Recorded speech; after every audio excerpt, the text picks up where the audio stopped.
Canada has just imposed a vaccine mandate for truckers. This in addition to so many other lunatic corona restrictions.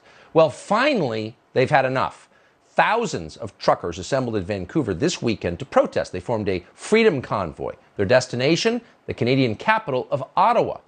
The convoy is more than 40 miles long. They've raised more than $6 million in donations. The government is cracking down, trying to stop this.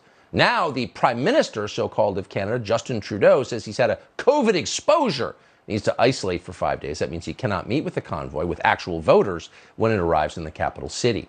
Trudeau also told his country the truckers are just a fringe group. The small fringe minority of people who are on their way to Ottawa or who are holding unacceptable views that they're expressing do not represent the views of Canadians. Oh, so they're not really Canadians. Probably racist, too. I'm sure we'll hear that. Benjamin Dichter is a spokesman for the Freedom Convoy. He's going to join it tomorrow, but he joins us now. Mr. Dichter, thanks so much for coming on tonight. Tell us why you're doing this. What's the point of this convoy? Well, it's simple. I mean, we've seen Canada go from a country of Justin Trudeau's promises of sunny ways into dark authoritarian oppression and control. Yes. We want two things. We want to get rid of the vaccine mandates and the passports.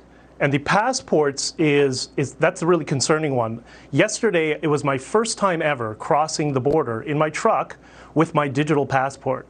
And I held my phone up to the border agent to give him the QR code. You know what he said to me? Oh, it's okay, I don't need it. So what do you mean you don't need it? He said, oh, your phone already popped up on my screen and is correlated with your passport. Can you think of that?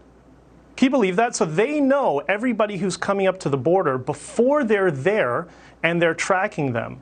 Now, maybe it's outlandish, but what's to prevent the government from introducing that across Canada and not limiting it to just borders? And you guys are getting it as well, and you can thank us for it, because apparently, according to our sources within the media and within government, we have some close ties.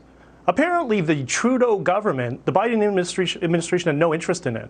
But the Trudeau government lobbied and requested the Biden administration to introduce this. We don't know why. We don't know the terms of the deal. Are they going to be trading intelligence back and forth between Canada and the U.S. tracking cell phones? Of course, we have no idea. But this is where we're going if this does not stop. That's why this is the line. This is where it ends. Well, I mean, two things. One, you drive a truck for a living. Your country and ours, thousands of multiple credentialed intellectuals who are paid to think about this stuff. Why is it falling to you to connect the obvious dots? God bless you for that. And second, do you think that you can stop this with your trucks? Why does it follow us? Because we're the ones who actually suffer the repercussions. We often see, we talk about Alberta being Canada's energy sector. I was in Alberta and Saskatchewan just before COVID. And Tucker, I spent a lot of time traveling through Latin America. I couldn't believe it. It looked like a third world country. It scared me. And that was before COVID. So now these people who've had their industries crushed, their lives crushed, COVID comes along, and now they're treated like insects by the bureaucracy. Exactly, by insects. Wow. Benjamin Dichter, I hope you will come back. I found that really inspiring, your bravery and the way that you explained it as clearly as you did. Thank you very much. You're a hero to all of us, and don't thank me. Thank all those guys who are on the road right now fighting for our freedom. Amen. Thank you. Thanks, brother.